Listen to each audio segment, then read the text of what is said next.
Her company, Theranos, promised to make healthcare faster, cheaper, and accessible. The name Theranos blended therapy and diagnosis, and Holmes sold it as a game changer. The blood testing industry even needed a company like Theranos to begin with. For a standard blood test, you have to go sit down, and a lab tech will draw vials of blood out of your arm, and then it gets sent out to a lab, or some larger offices might have machines in-house. So Theranos claimed to be able to create a system that would kind of circumvent a lot of those challenges. So they said that they could have a tabletop doctor's office sized machine that could run hundreds of blood tests on a single drop of blood.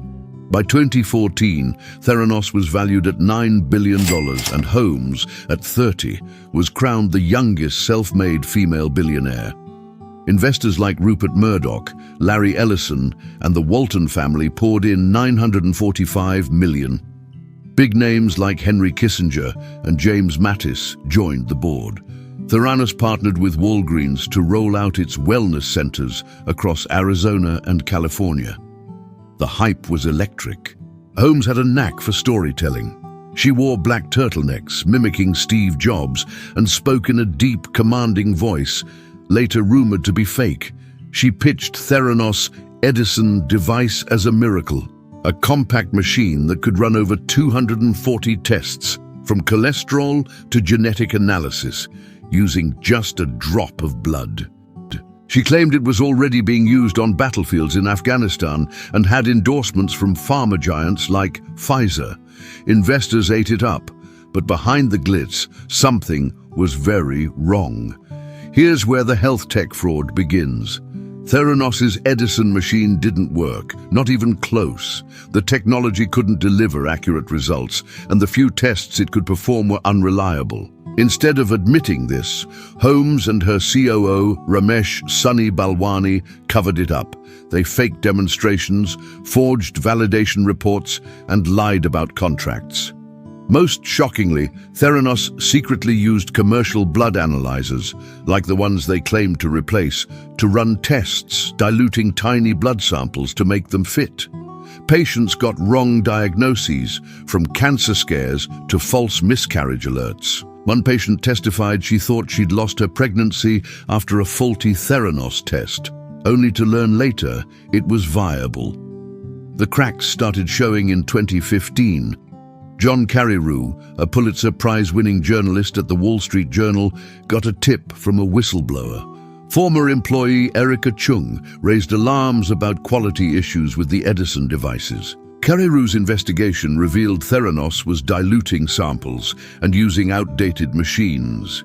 The FDA and CMS stepped in, citing 14 major concerns, including calling Theranos' nanotainer vial an uncleared medical device.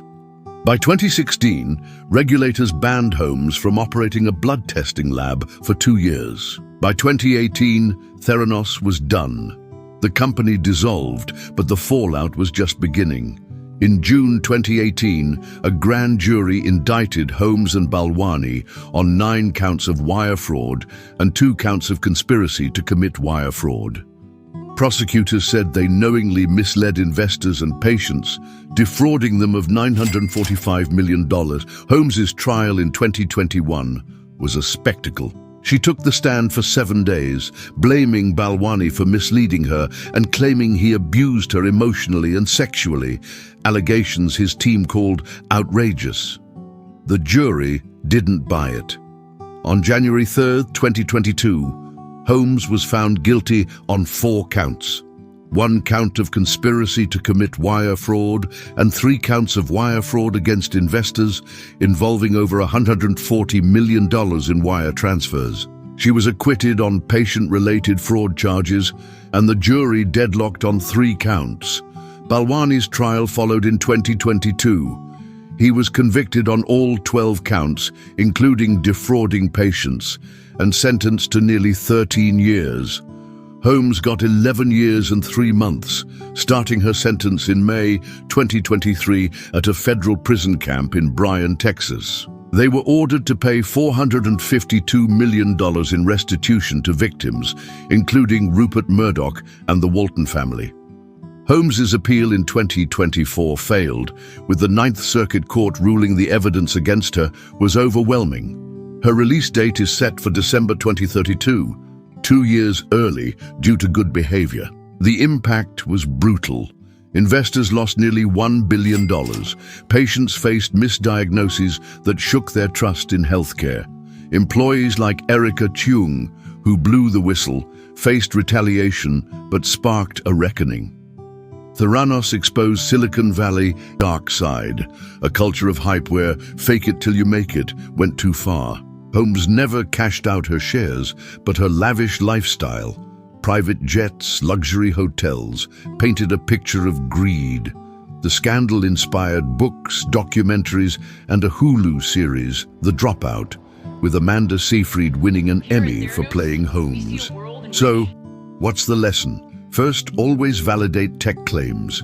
Theranos' secrecy, calling its tech trade secrets, hid its flaws. Demand transparency. Second, beware of charisma. Holmes's charm and connections with powerful figures like Kissinger and Mattis blinded people to the truth. Third, whistleblowers matter. Without Erika Cheung and John Carreyrou, this fraud might have gone on longer.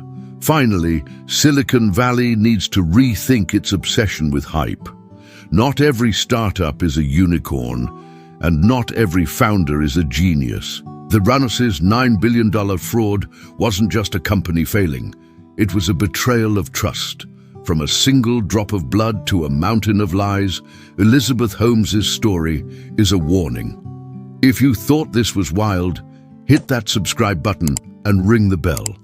We're diving into more scandals, scams, and stories that'll keep you up at night. Share your thoughts in the comments. Did Holmes believe her own hype, or was she a master manipulator?